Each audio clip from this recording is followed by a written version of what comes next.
Okay, for our last soup, we're going to make autumn vegetable harvest soup, which is a really fancy name for a very easy soup.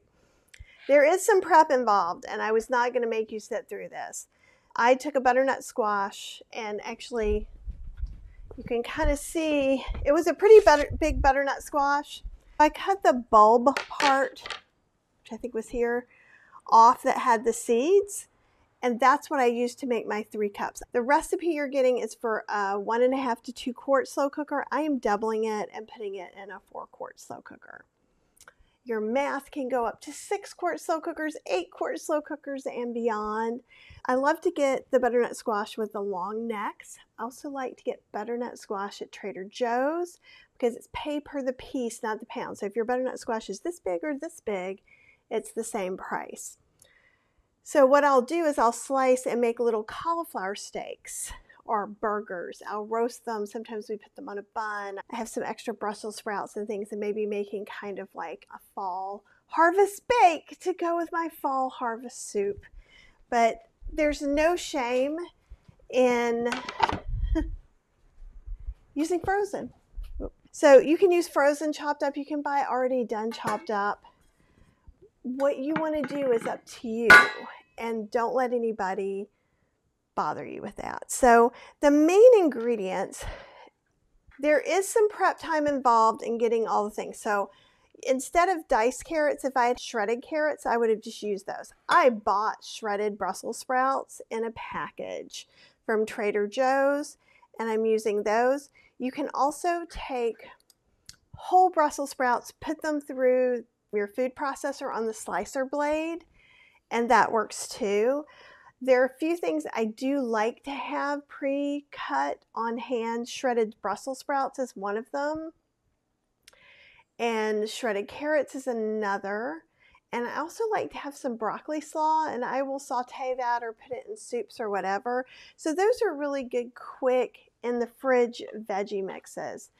The other things is we go to Costco or Sam's, usually Costco, sometimes Sam's or BJ's, and get really big bags of, I have my favorite mix, she has her favorite mix, and then if we're just having, I really can't cook tonight, we'll get some already made rice or baked potatoes and kind of eat those together as a default. So that's a very starch solution thing to do. Okay. So it took a few minutes, but I have 3 cups of diced butternut squash. And let's say you bought some and they're bigger pieces. Welcome to your bigger pieces soup. It's going to be fine. And this is 2 cups of shredded Brussels sprouts. I like the way they feel in my mouth. I also use shredded Brussels sprouts in tofu scrambles and things like that, and I haven't decided. We may just have like a nice fall tofu scramble this weekend. We've got about a cup of sort of diced carrots. These are not properly diced carrots. Okay, and then I'm not going to cook onions to put in here, so I'm going to use our trusty slow cooker friend called onion powder. And I'm going to put about a teaspoon in. We may need a little more, but I think that'll be a good start. I also have a 1/4 cup of diced bell pepper, and I have the tricolor, but it doesn't matter. This soup is pretty colorful as it is. Some soups I think it's nice to have it, and that's why I buy it, because it's just a real easy way to add a burst of color to something. We are going to put in some bouillon cubes, which is theme of slow cooker soups. And I'll put the links to both the Instant Pot and all the other ways to make the bouillon for you in your packet. And we want some garlic, so it says about 1, let's see, what does it say, 1 clove? So we want 2 cloves. I'm just going to put about a teaspoon in there. And then we want to put some dried sage. And I wanted to talk just a minute about sage, and then I'll show you down here too. So there's whole leaf sage, rub sage, which is what we use most of the time, and fresh sage. Okay, and it's always kind of fuzzy. And when you rub it, it looks like that, and it has some white in it. And it may look like it's bad, but it's not. That rub sage is just kind of furry. Whole leaf sage, which just, instead of it being rubbed with your fingers until it gets like that, it's just kind of chopped up. It doesn't matter which you use, but see how there's some stems in here? Those are going to be pokey. So you know what my choice is going to be. But you could use any of these. We could slice these. Also, if you have some sage, these little baby sage leaves would be a really cute decoration. We're going to end up, after we cook it, putting a little bit of apple cider vinegar in it. But you could, of course, use a balsamic. And you could even do the swirl of balsamic like we did for the other winter squash soup that we made. So let's see what else. So we're going to do about, it says 1 teaspoon, and we're doubling everything. So that means 2 teaspoons of rubbed sage. That is a teaspoon. Okay. So to me, sage is what makes things taste a lot like Thanksgiving or fall or things like that. The other herb we're going to use is thyme, and we're going to do about 4 teaspoons. You could use some fresh in here too. And we can always add some more in. We've got our bouillon. Now we're going to put our 4 cups of water in here and then mix everything up. Cook it on low, 7 to 9, high, 3 to 5, really. And this one, probably as soon as the butternut squash is tender, you could eat this soup.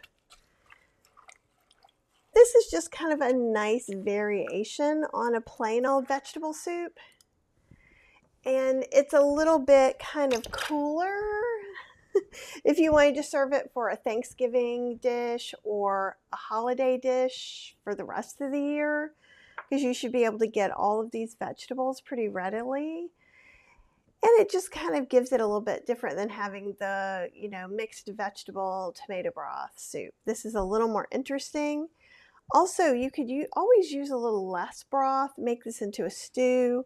We could add some potatoes in there and smash them to the side once it's done and thicken that up to make it into a really nice stew to put over rice, noodles, something like that. So we'll come back and we'll take a look at this one soon.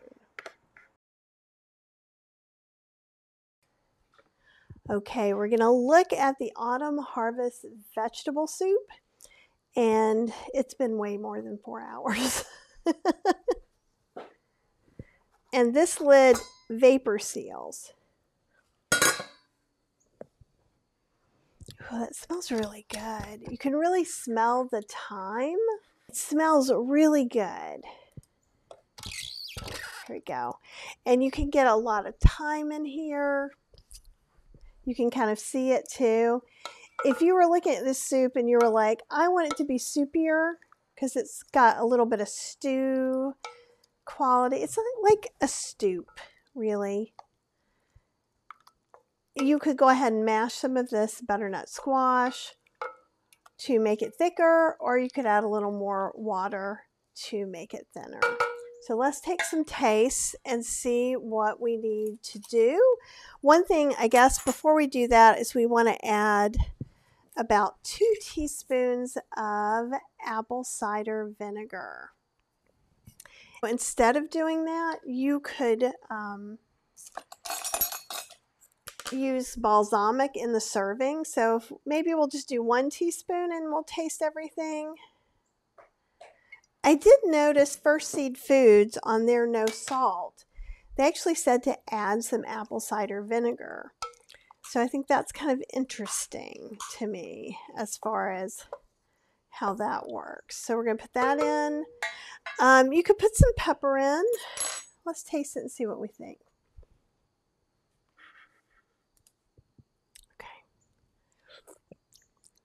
Okay.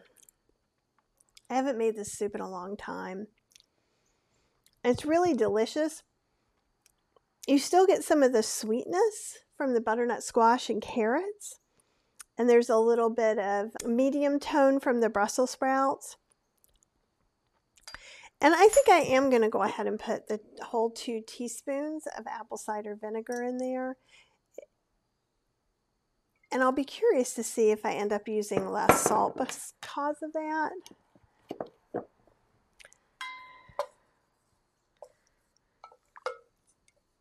And I will put a couple of pinches of salt in here. I think it could use, so I'm probably putting about a 1/2 to 1 teaspoon of salt. You could add a little nutritional yeast if you feel like it needs a little oomph. Another thing we could put in the soup is some baby kale. We could put in some more greens to really like fortify this. If we want to make it a little more starch solution, we can also go ahead and put in some potatoes or something like that. I'm going to put in just a couple of cranks of finely ground black pepper.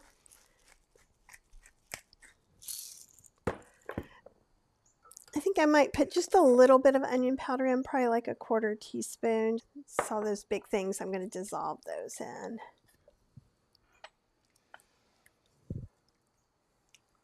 Yeah, this is a good soup. I need to make it more. Let me try it with another spoon, and then we'll make a bowl. And I think I might do a drizzle of balsamic on top. Yep, that's the sweet spot. Let me grab a ladle. And I have a cute little Thanksgiving bowl. What's really harvest, so there's apples. Here we go. It says gather. So I think of it as a Thanksgiving bowl. If it is or isn't, it's a whole other story, isn't it? And see, it's a pretty nice brothy soup now.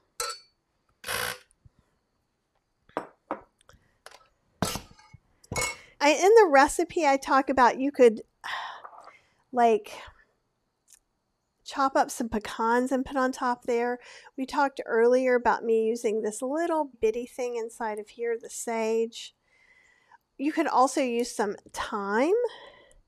And let me grab a little bit of my plain balsamic that's really thick. And it will stay there for a while. Let's see if I can finally learn how to do a swirl. No. And it's kind of sinking in there a little bit. We can go ahead. It's sinking in there a lot. This maybe can put that up here.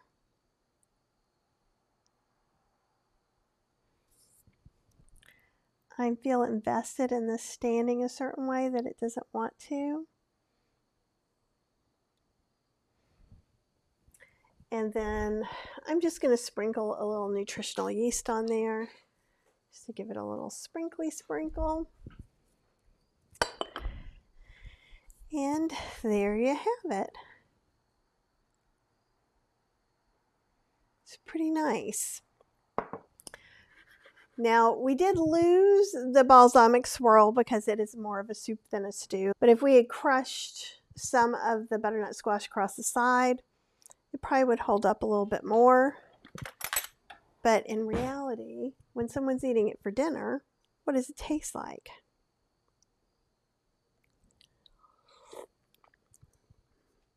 Let me get the apple towards you.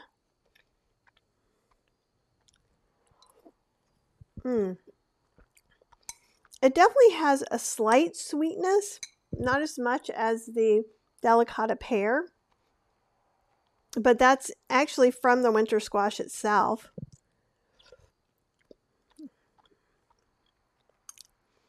It's just very delightful. It has a nice flavor profile. It's pretty balanced. If you wanted to, you could kind of do some chickpeas in the air fryer and get them crunchy and crunch them up a little bit and sprinkle them on top for some crunch. You could use like pecans or walnuts chopped to just put the dusting over it if you do nuts, just to kind of dress it up for a Thanksgiving dinner or a holiday table. So tell me how you guys like it when you make it.